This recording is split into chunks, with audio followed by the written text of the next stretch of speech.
he had nothing but positive stuff to say. For real, for real. We had respect for each other at the end of the day, and that's what was gonna kind of lead into a friendship. I was going to Miami to do several shows, and I performed in Orlando, and then I performed in Miami with X. Ever since I had met bro, we had just became like super cool friends. And now that's my best friend, I could say. That Legends record, it speaks because like you dropped it right after, you know, X. I made the same night he passed away. Wow. Talk about that. Yeah, what was that relationship like?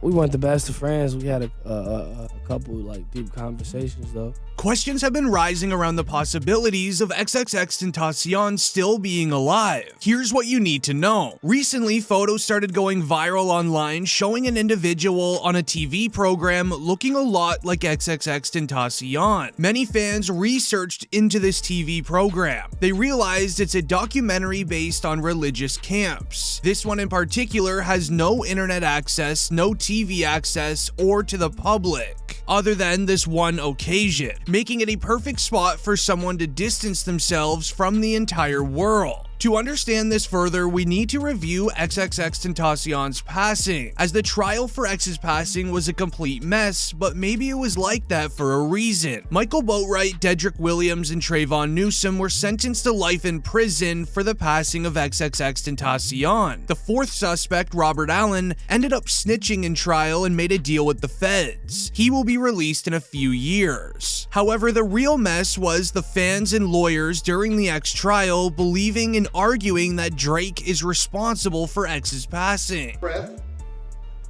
Before X, he said, if anybody, it's Drake. And do you think that for one moment, here today, days after the event, two masked men, right? He came on social media and said, guys, if anybody, it's Drake. Do you think in that time span that they went and they addressed him, they talked to him? No. Do you think sitting here today, years later, any detective has ever asked, you know, Drake or anybody like that? No, they never did that. So you ask yourself, how could that be?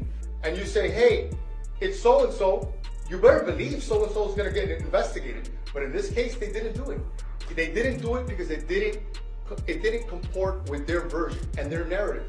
And as law enforcement, I think that they have the obligation to do so. Now that was the lawyer of Michael Boatwright, stating that Drake is responsible due to XXXTentacion putting this on his Instagram. If anyone tries to get me, it was at Champagne Poppy, aka Drake. I'm snitching right now. However, the evidence I'll be sharing later proves Drake is innocent. However, how did XXXTentacion pass? Well, on June 18th, 2018, XXXTentacion's day starts with him going in his custom all-black BMW i8 and driving to Riva Motorsports. Riva is known to be a massive retailer for motorcycles, boats, and off-roading vehicles. Once arriving to the store, X talks to an assistant who's trying to find him a motorcycle that he will enjoy. He also learns that they do cash deals for discounts. This would make XXXTentacion leave the motorcycle shop, calling his mom and letting her know that he's gonna buy a new motorcycle and he needs someone to drive his i8 home. X would then go and pick up his uncle from his house and start driving over to the Bank of America. Once arriving to the Bank of America and walking in, this is where the four suspects located in a van parked in the parking lot right near X's car would be waiting for him. They notice X drive in his supercar. Once noticing, they then scout out the vehicle and notice that X goes into the bank. Security surveillance footage shows XXXTentacion inside of the Bank of America. He goes up to the teller and asks the woman for $250,000 in cash.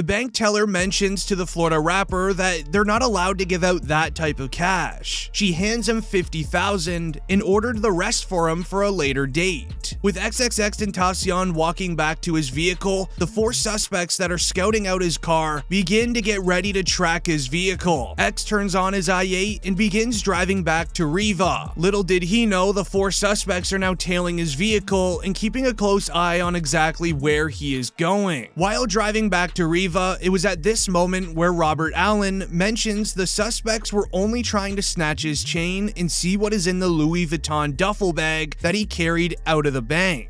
They actually had no intention on doing what they did. XXXTentacion arrives back to Riva for the last time. Parking in the parking lot, they would then walk into Riva. Meanwhile, the suspects' vehicle would scope out their car, letting 2 suspects hop out of the vehicle to watch XXXTentacion inside of Riva. This would then lead the other 2 suspects to park their vehicle across the street and basically watch X's car from a distance, trying to stay out of any security camera's way. With X already looking at motorcycles on the inside of Riva, the 2 suspects that were ordered to go keep an eye on him would start walking through the front door, then making perfect eye contact with X inside of Riva while walking by. Now X would continue to look on. Meanwhile, the 2 suspects would go to the back of the store, purchasing a ski mask and a set of gloves. While looking at motorcycles with his uncle, he would realize that he no longer wanted a motorcycle. This would leave X then walking out of Riva and heading back into his vehicle. Once X left the motorcycle shop, the 2 suspects on the inside would do the same, sprinting across the street to get inside of the van with the other 2 suspects. The sad part is, XXXTentacion would sit in his vehicle in the parking lot for roughly 5 minutes, giving lots of time for the 2 suspects on the inside to get to the suspects' vehicle. When it was time to leave, X would turn on his car. The suspects noticing would also do the same. X would then begin trying to exit the one-way parking lot until the minivan pulls in front of X, blocking him from leaving. 2 men would quickly hop out of the minivan, going both to XXXTentacion's side of the car, holding firearms, demanding him to roll his windows down and hand over the bag of cash. At this point, XXXTentacion was not having it. He was refusing, causing the men to get angry. This is where the suspects would have a mini brawl with X through the window of his vehicle. But it was at this moment as well when X's uncle would exit the passenger side, opening up the butterfly door and sprinting away, leaving X all by himself. Little did his uncle know, he just opened up a passenger door, allowing suspects to now get to X from 2 different angles, which is exactly what would happen. As the one suspect having a brawl with X in the window would remain, the other one would go to the other side, hitting X from both angles. With X still putting up a good defense, this is where we would all know what would happen next. The 2 men were able to run off with X's Louis V bag as well as a diamond chain. In the courtroom, it was revealed, and I quote, "Prosecutors say Dedrick Williams was driving and cut off the car being driven by X. Michael Boatwright and Trayvon Newsom were the 2 that put ski masks on and had firearms. The passenger manages to run away, they approach X, and Boatwright does the act." Now, the XXXTentacion trial thankfully featured one snitch. That would be Robert Allen.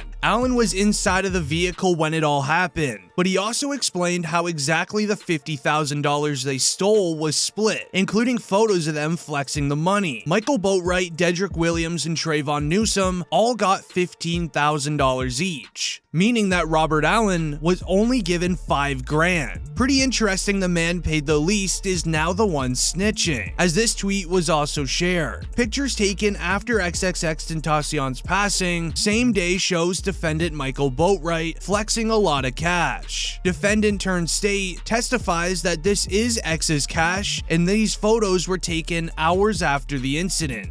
Shortly after Robert Allen shared the money situation, he would then share what X's last words were. As after the incident was done and the suspects hopped back into the vehicle, they shared what X said. As shared by DJ Academics, X's last words were, "What is this for?" making his passing feel even more upsetting, as he had no idea what was even going on. With surrounding witnesses at the scene taking photos, publishing everything to social media, the news of X passing would spread fast. Rappers would begin reacting, sharing their favorite moments, and hoping that XXXTentacion is still alive. Juice WRLD, who exchanged many conversations with X, would share this on his experience with the rapper. We had a couple like deep conversations, talked on the phone a few times.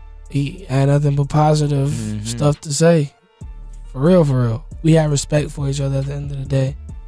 And that's what was gonna kind of lead into a friendship. He just said, make sure it's to keep all negative people out of your life. And just make sure that you have good energy around you, pretty much. He'd also hop on a radio station interview where he would share this about the creation of his song titled Legends, who honors late rappers X as well as Lil Peep. And that Legends record, it speaks because like you dropped it right after, you know, X. I made the same night he passed away. Wow. Talk about that. Yeah, what was that relationship like? We weren't the best of friends. We had a couple like deep conversations though. He had nothing but good advice to give. This would even lead into Ski Mask, who would share their upbringing together. I met X in juvenile jail. Both was in juvenile jail spending time. Then we just was like, yeah, we need an outlet to just stop getting in trouble. All we like to do is hit licks and like do hood friends. Long story short, so it's just like, all right, we need to find something to do. So we was like in there just beating on the tables because all you can really do is sit there and stare at each other. So we sitting there beating on the chairs and stuff, and then we just like figured out each other could rap, and then we just like helped each other. Like Ski Mask would also share how they originally produced their unique, distorted type of music, just like their collaboration song titled Take a Step Back. X recorded my first song. He ordered the stuff off of eBay. It was like a snowball mic. It was like the cheapest mic you could get. It had sit on like 3 prongs or 4 prongs, one of those. And it was like just a basic Audacity and like a laptop. So, but that's how we got distorted music. Just like X collaborated with Ski, he'd also make a song with Trippie Redd, who he says they became very close friends as well. I was going to Miami to do several shows, and I performed in Orlando, and then I performed in Miami with X. Ever since I had met bro, we had just became like super cool friends, and now that's my best friend, I could say. Now these two would create the hit song titled Love, which would amass nearly 400 million views, as well as going platinum. Now Trippie Redd spoke on how he even got onto the song in the first place. I was in Lil Wayne's studio, and I had recorded over this detail beat. It was the Love chorus, and then I had posted an Instagram snippet or the day after, matter of fact, and X had texted me and he was like, bro, I need that. I sent it to him, and he was like, bro, I'm putting this on my album. I'm like, all right, bet.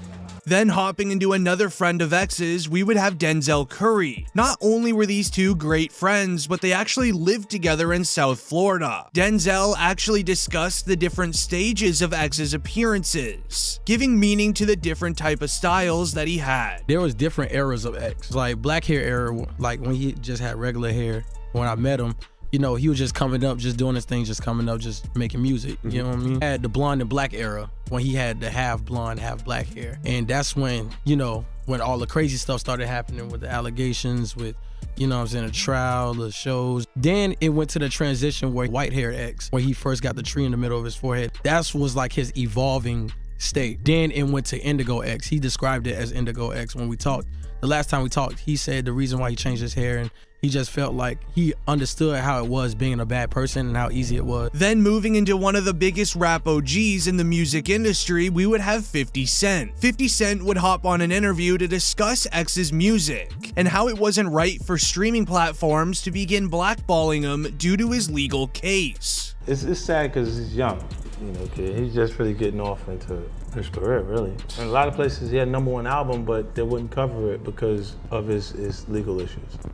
You know, when you see Spotify switch. Then not much longer, we would even see Kendrick Lamar. Kendrick had a soft spot for X, and he wasn't afraid to show it as he had much respect for the rapper. Following the release of X's 2017 album titled 17, Kendrick took to Twitter to express his love for the project, as he tweeted out telling fans to give it a listen by sharing, "Listen to this album if you feel anything, just raw thoughts." Now we would even see Tekashi 6ix9ine react, sharing that the sad passing of X definitely was not okay, where he would release this to Instagram, with X saying, "Keep moving smart. Squashing the beef was a good move. When you get out, move smarter, more patient, more relaxed. Be safe, okay? Never let your guard down." With that message being sent only 2 days before X would sadly pass, as 6ix9ine would also talk about it during this IG clip. I'm just sitting thinking, sometimes I just feel like I do too much trolling, and tomorrow's not promised, you know what I mean? X spread nothing but positivity, always called me on the phone, "Danny, are you okay? Danny, yo, you doing this the right way, just try to do more of this, like, you could call me, talk to me, like, what's going on?" Knowing that he was nothing but positive. Now, this would even later result in Kodak Black revealing in an interview that X tried to warn him about the negative consequences of his choices, which happened right before Kodak Black would be arrested, as we would see Kodak mention in this interview. You got like around you, like you were just to me like by homeboys, just by how I need to move and stuff like that. Then sadly, after X would pass, Kodak would share his condolences by him sharing on Instagram, "It's sad to see another rapper lose his life to senseless crime." Then just a few weeks after all of the rappers would share their reactions and condolences, this is where fans started realizing some things. Now, XXXTentacion has actually faked his passing once before. For a music video in 2018, X would allegedly fake his passing on social media as a publicity stunt to get his name trending before a music video release. Fans thinking that because he's done it in the past, maybe he would do it again. Then everything started to go crazy, as XXXTentacion would release the music video for the song Sad, as the setting of the music video is actually a service for someone that passed.